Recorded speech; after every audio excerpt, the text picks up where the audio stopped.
thanks Jenna, appreciate that, and welcome panel. I'm getting a bit of a reputation around town for, actually that didn't sound right? A reputation around town. I'm getting a bit of a reputation around town for being passionate about our city and what the heck's going on here. And you know, the reality is, Ottawa is the epicenter when it comes to 5G and next generation networks. We heard from Terry Matthews, we heard from a whole bunch of speakers today, and you know, we happen to be in a great spot in terms of the companies that we have, what's coming down the pipeline, no pun intended, and where we're going. So think autonomous vehicle, think data, AI, big data, cloud, all these things. Think video like Terry Matthews was talking to you this morning about, and think about how we're going to make that all work faster. We all know we all have 5, 6 devices at home each, and if you're like my family, we've got about 10 with 2 kids. So it just keeps going and going, and we're filling the pipeline and we're trying to get this done. And I'll tell you what, Canada is at the forefront of this conversation. We're having conversations with the Ontario government right now about some of their innovative strategies that they're doing, and they're talking about this. We're talking to the federal government, and what are they talking about from the PMO all the way down? They're talking about next generation networks, and where we're going and how we're getting there. And they're talking about how are we going to do this collaboratively in a partnership way with our friends around the world. How many people are from out of Ottawa here? Not Canada, just from across the world somewhere. There you go. You got about 7 or 8 people in here. How many people are outside of Ottawa that have come in? Super, 25%. Even our panelists. And then you have the people that are here. And I'll guarantee you the networking that you did today is worth 10 times the amount of calls you're going to make and emails sending it to each other. So we have to build this pipeline. We have to figure out how it's going to go. And so these people here today are going to talk a little bit about that. But before I do that, let me just talk a little bit more about Ottawa. Far be it for me to brag about our city. 61% have post-secondary education, right? It's a big deal. 75,000 people in the high-tech industry, most of them sitting in our backyard right here with Jenna and Ritch. We have 1,800 advanced technology companies here, right? We have 2 colleges, 2 universities that are building the pipeline for the next talent coming through, right? We all have talent issues, but guess what? Together, we're building. I do foreign direct investment for Invest Ottawa, and I always get asked the same question, why do we keep doing foreign direct investment in Ottawa? I said, because we have talent problems, we're poaching from each other in Waterloo and all over the place. And I said, listen guys, if Silicon Valley had to put the brakes on 20 years ago and said, oh, we're full at the end, where would they be? We're not going to do that. We're going to keep building it. So, enjoy the conversation with our panelists, and I want to introduce them to you right now. First, we have Claudia Krywiak, Vice President, Corporate Planning, Development and Strategic Initiatives, Ontario Centre of Excellence. So welcome, Claudia. Trevor MacAusland, Entrepreneur in Residence, Propel ICT. Welcome. Abby Peters, who needs no introduction, but Vice President, External Relations, Communitech, Vice President, External Relations, and Managing Director, Canadian Digital Media Network. Whew. Good Lord. Ian Ray, CEO, CloudOps, and Michael Turner, Vice President, System Strategies, Wesley Clover, Director of the, on the board of Wavefront. So I'm just going to move right here, and then we'll get right into the question.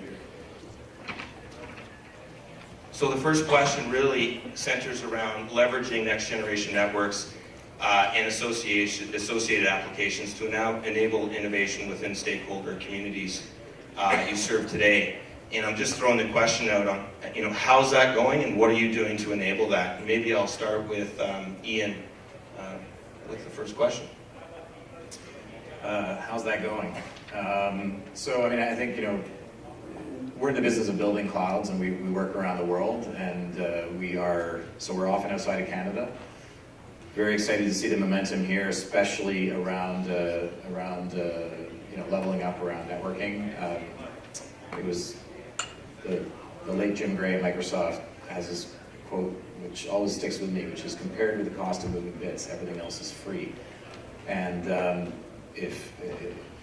I'm very involved in the startup community in Montreal, almost 20 years now, and definitely the way I look at it is, we've got so much talent, so much capability here in Canada, but we could make these bits move a lot faster and a lot cheaper, and I think that would be in all our interests. So how is it going? I think not terrible, but I think it's great to be here and see the momentum in terms of really leveling up our communication infrastructure. Okay, good. And Claudia, I know with the OCE, you guys are doing yeoman's work there to help out in any way that you can. You want to explain how you're dovetailing into this? Sure. So we've been around for 30 years, and we've been delivering programs in partnership with the provincial and the federal government that drive economic development and invest in innovation. So collaborative R&D project, entrepreneurship projects, commercialization projects. And something interesting started to happen about 3 years ago where the narrative just started to change. It started to change from working with individual companies or individual researchers on individual projects, and the narrative both at the provincial and federal level increasingly now started to change around enabling and disruptive technologies, and we started hearing things like Internet of Things and autonomous and connected vehicles and smart cities. And one of the fundamental things that we're seeing is that underlying all of those exciting technologies and application areas, and I forgot to mention virtual reality as another one, is next generation networks. And we're seeing it as a foundational, fundamental aspect of all of these new and exciting projects that we're involved in supporting. And it really highlights the importance of the work that CENGN is doing specifically. So from our perspective, next generation networks are key to enabling all of these disruptive technologies that I mentioned, and enabling the hundreds and thousands of entrepreneurs across the province of Ontario to develop new applications that are going to provide a competitive advantage for Ontario and Canada. Very good, thank you. One housekeeping item I forgot to mention. Instead of having questions at the end, we're going to have questions along the way. We just felt as a team, it would be better if you just stood up and asked a question and then got a real-time answer and then moved on. How novel is that, right?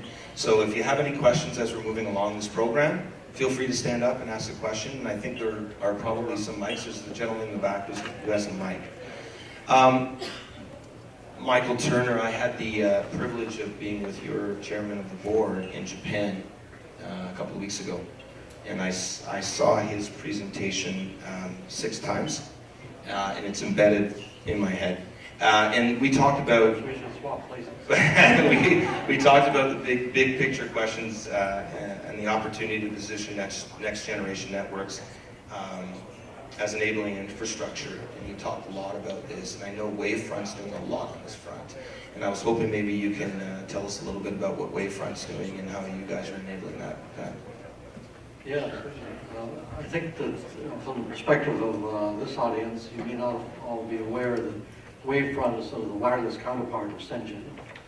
Its headquarters are in Vancouver, the West Coast, but it is supposed to be a national organization. Therefore, it does have a small presence in a number of different centers across the country, usually partnering with organizations like Invest Ottawa here, for example, others across the country. And it's really the center of excellence around all things to do with wireless communications and commercialization of research aspects. So what we try to focus on essentially are connecting companies that are involved in these areas with each other, with thrid resources, with partners, with opportunities to help them drive economic and, of course, social benefits as well for Canada. This could, of course, include core infrastructure around wireless networks, in other words, the stuff the carriers install and use. But more often, in fact, it's focused, and the companies are focused on developing products or services that ride on the established carriers' wireless networks. And increasingly, that focus has also been on field-based IoT mesh networks, which in turn connect to other wireless networks and so on. Mobile data, machine-to-machine IoT applications are becoming one of the sort of core themes around Wavefront. The accelerator side of Wavefront, because we operate a significant business accelerator on the West Coast, supports young companies that are usually focused on applications that use next generation networks, including unified software-defined networking and mobile networks, of course. So naturally, we see an increasing need for Wavefront and CENGN to work together. It just makes a lot of sense. Converged networks is where we're all going. If you look at 5G, fifth generation wireless, it's already been mentioned numerous times today. Well, 5G, fifth generation wireless services ain't going to work without the software-defined networking connected to the cloud, where network virtualization function virtualization is going to allow the system to actually operate in the kind of real time with low latency that we are going to have in order to make thousands of small microcells operating in 24, 28 and higher gigahertz actually do something useful in terms of large-scale data transfer, which is what fifth generation is going to be all about. So we have a certainly overriding, if anything, interest in where the next generation wireless is going, but we're not in Wavefront trying to build it. We're working with a lot of other companies, often smaller ones, and we're trying to partner with larger ones who can see opportunities for their company and for Canada in being part of this next revolution, if you like, in digital data transfer wirelessly.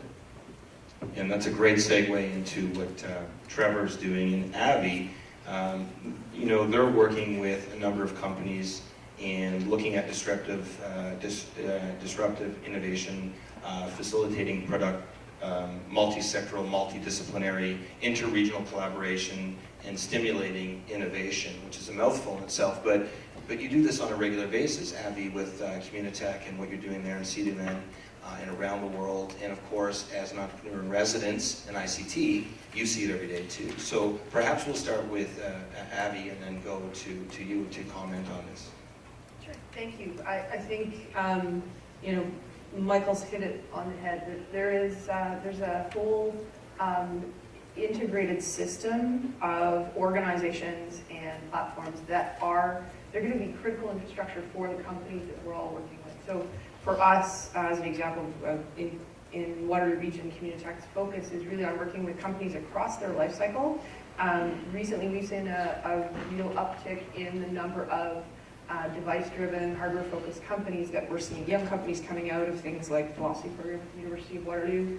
And those companies are generating great volumes of data, which is producing a lift in data-focused companies. And so for us, from a regional ecosystem perspective, access to the next generation network is going to be sort of table stakes for how do we support these companies, how do we make sure that we're providing them the kinds of services that they need in order to scale their business. Great, and sorry, Avvey, before you go on, Trevor. Yeah. So in what Ritch was talking about this morning, and that being that enabler, that's what you're looking at right now. I mean, what he's talking about is right in that wheelhouse, correct? Yeah, absolutely. Yeah, great. Yeah, so I mean, for us, our mandate, our mission, and actually before I get started, thank you for inviting me from the other east coast of Canada, Atlantic Canada. I think it's amazing, you know, people that you have in this room and the conversations that you're having. As an entrepreneur resident at Propel ICT, you know, our mandate is really to create the next generation of tech entrepreneur on the east coast of Canada. My hometown of Moncton, New Brunswick, where I'm based out of, we went through an economic transformation probably about 25 years ago. When I was a kid, we were a railroad hub for CN Rail. And when that shut down, the city pretty much shut her down. And the elders in the community kind of got together like this and said, what are we going to invest in and what are we going to do? So they actually invested in next-gen infrastructure, networks at the time, which led to a real renaissance to build a real knowledge economy throughout Atlantic Canada, which led to the pioneering of Mitel, which was led by Jerry Pond at the time, who's now arguably one of our greatest angel investors in the community and one of the founders of the Propel ICT program itself. For us right now, the evolution of that, I mean, there's some amazing things going on in Atlantic Canada that I don't think a lot of people are aware of. One key example is IBM acquired a startup from Fredericton a couple of years ago called Q1 Labs, which is now, you know, the heart and soul of IBM's security infrastructure. So a lot of the speakers here today were talking about IoT and smart cities, and we're kind of alluding to security. Well, in New Brunswick, and frankly New Brunswick specifically, we're teaching Watson how to predict these things. So that's a key piece of next-gen infrastructure for us that we're looking at working with startups on how do you build solutions on top of that? How would you work with next-gen network providers and the big corps in order to help them understand this? So it's very exciting time. Very good, thanks Trevor. Are there any questions from the audience? Again, just jump in whenever you want. Picking up on that and what you're seeing out there, and I talked a little bit about 5G, autonomous vehicles, smart cities, all these kind of great things that are coming down the pipe. How do you anticipate the next generation networks can help achieve these strategic goals? I mean, every city's talking about smart cities around Canada, in North America, around the world. The more advanced cities are talking about this. And I'm wondering maybe, Ian, what you're seeing and what you're hearing on that front and where it's going. Are we going to get there? I'm not sure I'm that good of a futurist, honestly, otherwise I'd be much wealthier,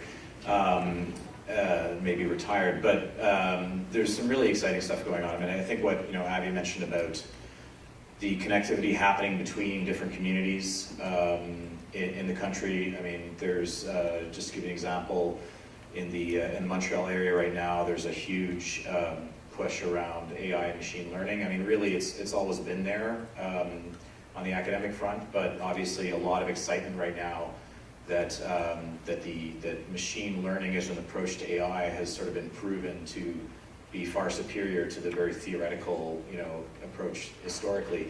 And now all these machine learning models are super hungry for data, but we have to get them the data. And so all these things are really pieced together, right? Because we don't have the startups who are generating the data that we can feed the machine learning. This isn't going to work. And again, between all these things are networks, and really networks, I mean, aside from humans, I'd say networks are the hardest thing, except for the humans, which are way harder. I mean, like really getting our collective shit together. I mean, building next generation networks is great, but like the problem of us all working together, and I think folks earlier in the morning, I mean, set the stage, and like this is about cooperation, right? I think looking ahead, I don't see an obstacle in terms of the technology and the IP and the skills we have and the ability to bring together these ecosystems. The part that I can't see is are we going to have the sort of collective willpower to really work together and make this all move as quickly as it has to? Yeah, and I think somebody very close to that, Claudia, you're seeing it from a government perspective every day. What's the take on it from Ontario in particular? So, to answer your question, do we have what it takes and are we going to make it? Yes, we have what it takes, but it's a global competition right now. So when you look at 5G, it's a global competition, and the time is narrowing very, very rapidly. So it's not a matter of do we have all the right ingredients, because we do. We have the talent, we have the innovation hubs, we have a tremendous startup community and ecosystem that is unparalleled globally and competes very well and punches well above its weight. But we need something that will give us that competitive advantage to compete globally in that race, that will ensure that Ontario and Canada becomes an exporter of these technologies and not an importer of these technologies. And in terms of what we're seeing at OC, in terms of some of the initiatives that we're involved in that are related to connected autonomous vehicles, smart cities, all sorts of other things that are enabled and would not be possible without next generation networks. The thing that we're seeing that could be our competitive advantage is not only the collaboration that we're capable of, but the cooperation that we're capable of. So if our large global R&D leaders come together and work together, and this is difficult because in many cases it means getting competitors to come together and being creative enough to develop those platforms, those open innovation platforms where competitors can come together. I think that will really be our competitive advantage, but we shouldn't lose sight of the fact that there is a global competition for the development of these technologies, and we have to, from an Ontario government perspective, and also more importantly from a federal government perspective, ensure that we have the right infrastructure in place to enable that cooperation. Avvey, you've been doing a lot of work on this, and you've been in your capacity as an advocate for Waterloo Region, but Canada in general, dealing with government, federally, provincially, cities. What are you seeing federally, and what's the scuttlebutt these days on the subject? Well, I think I want to come back to something Ian said, which is it's the human part of this ecosystem building that's the hard part. And I think, you know, when I look across the regional innovation centers that are part of the networks that many of us are plugged into, the thing that I think we have to sort of elevate above all else is that this is us having to gang up to take on the rest of the world. It isn't about Ottawa competing with Waterloo, competing with Vancouver, right? It is how can we sort of rise above all of that parochial stuff and say, if we're going to seize this global opportunity that Claudia has referred to, can we set that stuff aside and figure out what can we all bring to the table?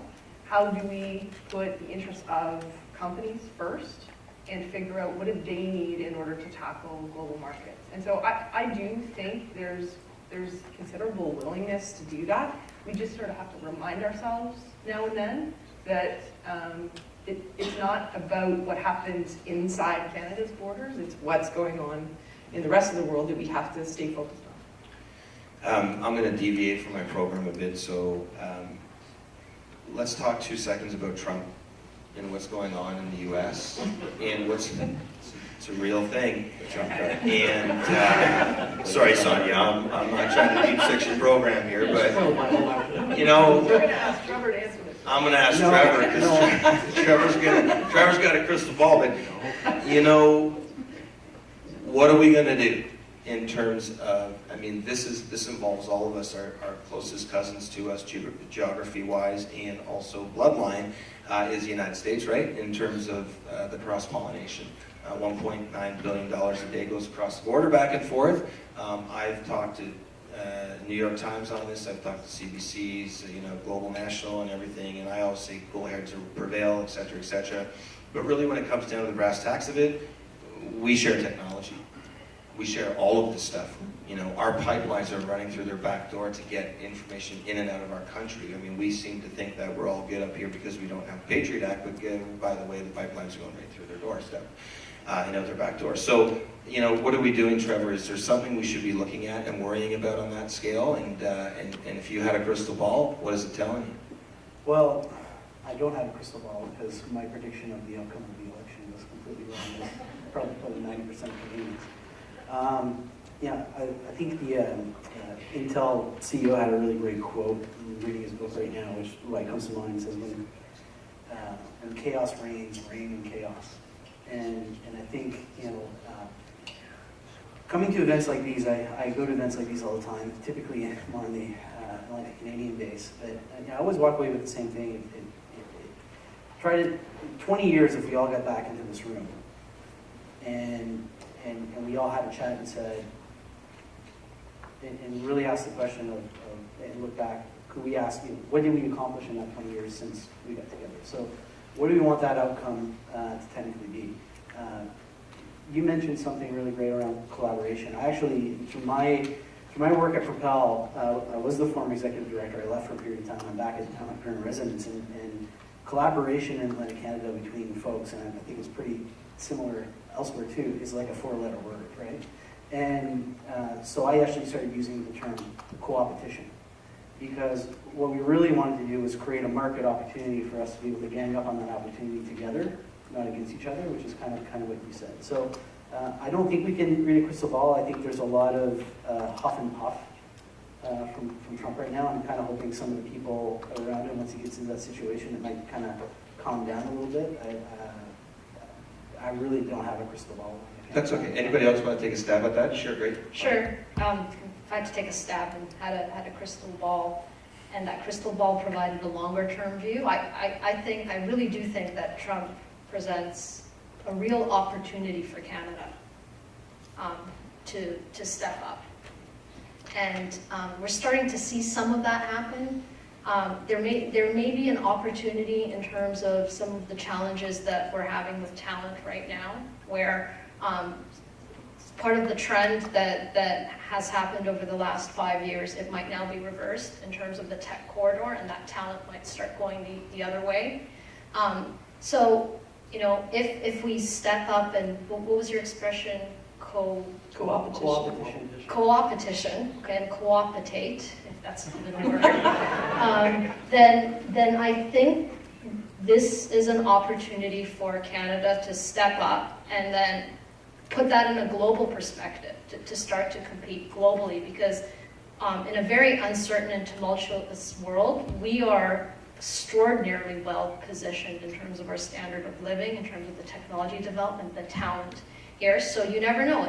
This might present a real opportunity for Canada to actually come out of the shadow. If I had a crystal ball and Perfect. you know, could do that. Trevor, and I think he's got his crystal ball back in. Well, I mean, you know, you caught me off guard, so I'm back.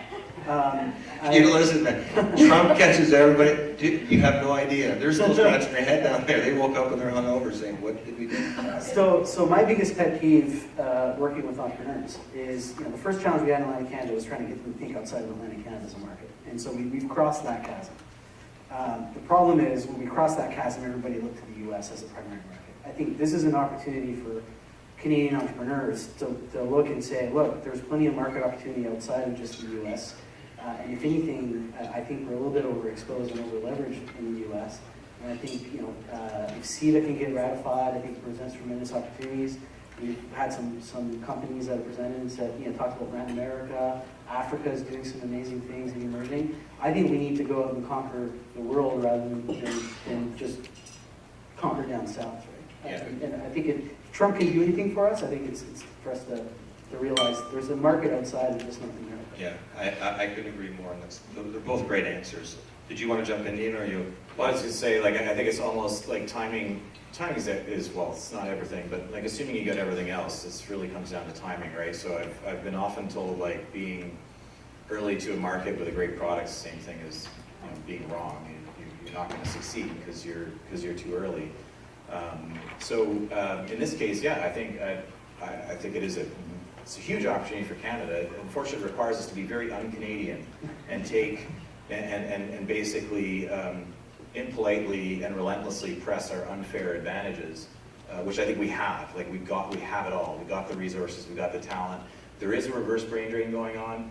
It was within 24 hours. I had calls from three people I know. One product manager at Google, another one who's been running digital government for a well-known country, and a bunch of others. And then they're all like, all right, how do we come back? And in some cases, they hadn't even started here. So, people who are not even coming back, they're coming, it's like a net new game.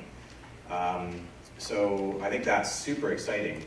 But there is this like almost cultural transformation we have to like confront here, which is, are we gonna do this? We got the opportunity on a whole number of axes here. Completely agree. We're maybe overly leveraged in the U.S. I'm not saying ignore the U.S. We've got to keep working with the U.S. It's a great market, but rest of world, I mean, that's where certainly CloudOps is spending most of its time, and there's a lot of stuff happening out there, and it's exciting, and we should be there. But again, it comes back to the human thing, and I think that's, we're here talking a lot about technology. I think like an interesting conference would be like, how do we get past that technology part and just, work together better? It's the human element. I'm not an expert in that, by the way. I'm like the perfect example of what not to be when it comes to this. Well, you know what? Those are great answers. I couldn't help myself because it's going to impact whatever we do, whether it's next gen or anything that we're working on. And I think you're all right. We need to start diversifying and looking to broaden our horizons. But Michael, what are some of the greatest innovation opportunities and challenges we face as a nation? And how do you think next gen networks and the technology around it can address that? Well, your first question really ties back to the discussion we were just having about what's going on down south. And I think it is a great source of talent for us, which we should definitely be encouraging. More of them up here, especially when you look at the ranges cost of hiring good, experienced programming people in the Bay Area, Silicon Valley. It's a good opportunity to get some talent because it's so scarce down there, but not from down there necessarily, from other countries who might have been previously looking to get into the U.S. will now be looking to come and camp. I think there's a play from that direction. What concerns me most, I think, is not so much Mr. Trump, who is going to, he's just totally immune to any kind of reality, is going to soon realize how completely integrated Canada and the U.S. are in terms of the business communities and economics. And you know, why in the world would you want to shoot yourself in the foot, so to speak, by doing anything with your biggest business partners? I think my biggest concern, frankly, is the propensity for the huge U.S. ICT giants, the Googles, what the Europeans call GAFA, Google, Amazon, Facebook, Apple, and Microsoft, and IBM, if you like. But those huge companies with enormous resources who are just sucking up everything around the world in terms of acquiring companies, acquiring talent, and investing in 100 different areas to see if they can get to the finish line first, so to speak. We are in a global competition, but when you've got these 800-pound gorillas, predominantly out of the U.S., that is, I think, our biggest threat, both from just the sheer scale and the resources they have to throw at a problem, and from the propensity they seem to have to look north to acquire good talent, good companies with good technology, good intellectual property at very reasonable costs from their perspective. So I think there's certainly a challenge there. From opportunities point of view, yeah, there's lots we can do, and I think we have to play up to go global fast. We do that both with Wesley, Clover, and Wavefront. Wavefront, you mentioned being in Japan. Wavefront, we have a program of taking the young companies out internationally to develop markets for them in other countries. And we've got to push that more and more. Just in terms of your other question about the next generation networks, the key strategic innovation opportunities, and so on for Canada, I think even if Canada and much of Canada is still focused on resource extraction, things like digital networks and network convergence are still going to be of utmost importance. You can't have a modern economy without building the modern infrastructure to support it. And these days that ain't just roads, that's the networks in particular. I think it's important to keep in mind that as well, that in terms of working together, the co-opetition thing and so on was mentioned. The federal government has made quite a bit already about the notion of putting a lot of money, 800 million to be precise, into supporting clusters. Everyone's sitting around wondering what that means. I think there are some enormous opportunities for Canada to invest some time, effort, and money, and taking advantage of digital networks we've built and that are coming, to create what are essentially virtual clusters. You don't have to be restricted by geography the way we were 20 years ago, 50 years ago. Now we can have a cluster of companies all focusing in a similar area who work together, who play off each other, who work with larger cluster anchor companies who happen to be scattered across the country. It no longer matters nearly as much. The challenge for us in that area, though, around clusters, cluster building, and cluster management as a way of building our young technology companies into global forces, is identifying the anchor companies, the ones that are big enough, because we just don't have enough larger scale companies that are operating globally to be the anchor companies in clusters.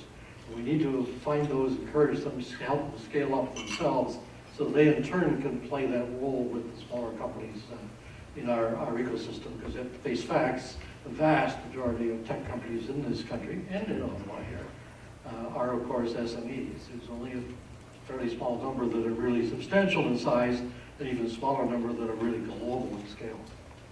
Yeah, the business-led cluster initiatives are pretty interesting in Canada. And perhaps Avvey and Claudia or Ian, do you have a comment on that? Because I think that's in your wheelhouse as well.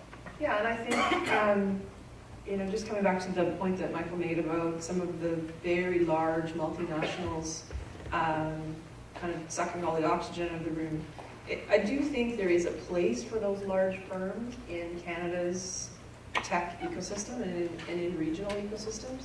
I mean, our experience has been that,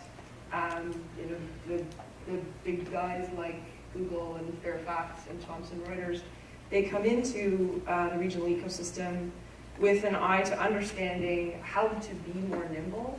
They become customers of and investors in a lot of our startups and SMEs, and they're genuinely looking for help as well. So, you know, if it's, I do think there's an opportunity for our smaller firms to come together around areas of common interest and influence. It doesn't have to be something that we shy away from. Well, absolutely, I agree fully. I think, you know, the earlier comment about a lack of kind of anchor firms, or we need to enable our anchor firms. I think there's an opportunity to kind of shift our thinking about how we think of large multinationals, you know, like they suck all the oxygen out of the room. That's one way to look at it. And in terms of economic development, you know, for a very long time, various governments just focused on, you know, helping large companies either retain or create jobs. I think the new opportunity, the new thinking is how do you integrate and collaborate and develop frameworks, open innovation frameworks, where you're looking at these large multinationals as anchor firms, but the focus is really on providing support to SMEs and startups around that ecosystem, around those anchor firms, and helping them scale up. And the role of the multinationals is important because they're big. They have, in many cases, tremendous R&D presences in the various regions across Canada. So how do you integrate them into innovation ecosystems? But the objective is not to necessarily fuel the growth of the multinationals. The objective is actually to use them to help scale up the startup companies. And I think if you build frameworks like that, and if those frameworks are open innovation frameworks, then it's a highly successful approach. And it facilitates collaboration and also a competitive advantage, I think, for Canada. Can I just add to that? I would agree with that. We cannot avoid them, and in fact, we need to work with them.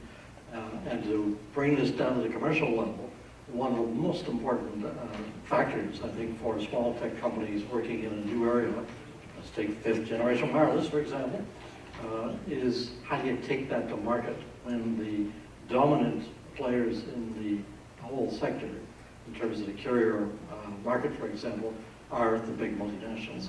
Well, there's only one opportunity, and that's to work out partnerships in clusters and get them to, in fact, also be channels to market for you. So those bigger international firms become channels to market, so you actually get to go out and sell something rather than just doing R&D and developing things. Yep. We have a few minutes left, and before I ask the last question, is there anybody that wants to ask a question now? Or forever hold your peace? Fair enough. I'm going to bring it full circle back to why we're here today, and our good host, Ritch, Dusome, and his team, CENGN. And I'm going to read something that I had written down earlier, and I'm just going to pose the question. We can kind of go down the line, start back with you again. But CENGN aims to ensure Canada is a global leader in the commercialization of the technologies that will underpin the next generation of converged global communication networks. What do you believe is the single most important action we can take to help fulfill this objective, and why? And don't let this little clock thing scare you. It's yellow. Okay. We got Make it really short. I mean, I think I already answered that. I don't think it's a technology problem. It's how we organize ourselves, and it's about, you know, culture of work and culture of business. And I think we've got the capability. We just got to dig deep and change how we work. Make it happen. Okay. And I would echo that, and I think the other thing that we need to be a little un-Canadian about is we need to kind of let a fire under ourselves. There's an urgency to us doing this if we want to be the supplier of, you know, smart solutions to the rest of the world. We have to do it first, and the next generation networks are one of the ways we can get that done. Excellent. Yeah, I would build again on what Ian said. I think it starts with people. So I think people in this room decide whether they're going to lead, follow, or get out of the way, and go hard at that. To speak to Mike's point as well about, you know, the clusters and so on.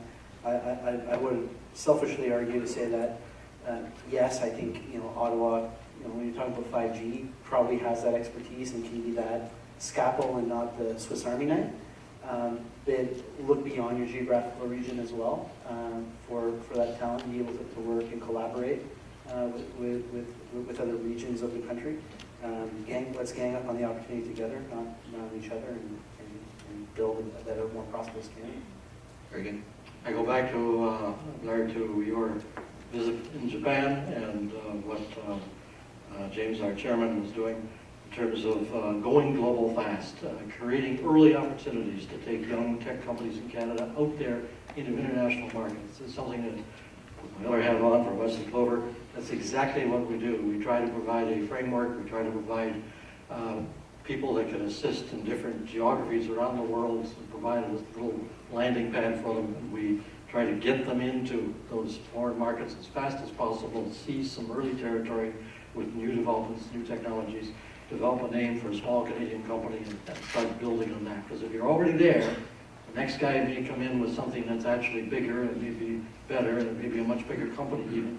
But if you've already sort of seized the territory, so to speak, it gets much more difficult for someone else to come in.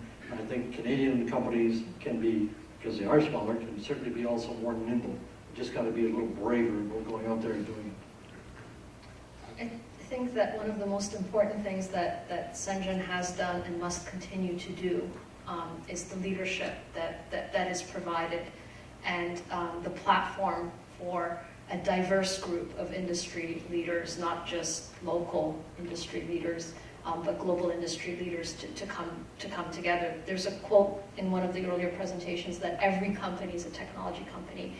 And with respect to the federal government and the $800 million cluster fund, and actually what is a cluster, I think there's an opportunity for CENGN to provide leadership around this fact.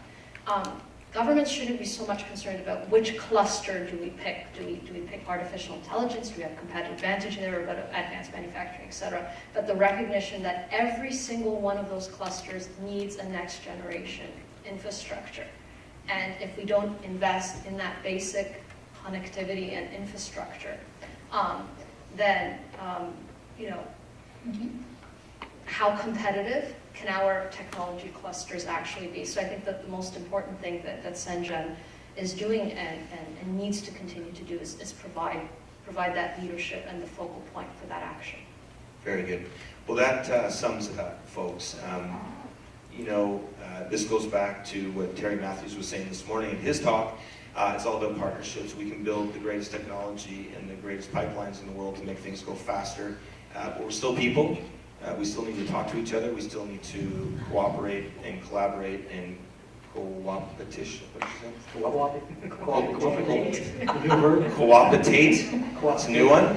And so we're going to do that. And it was fortuitous of me to say that at the beginning because we did not tee that up by design, but that's exactly what I was saying at the beginning. And so that theme continues through the day. So enjoy the rest of the summit. Thank you very much for coming.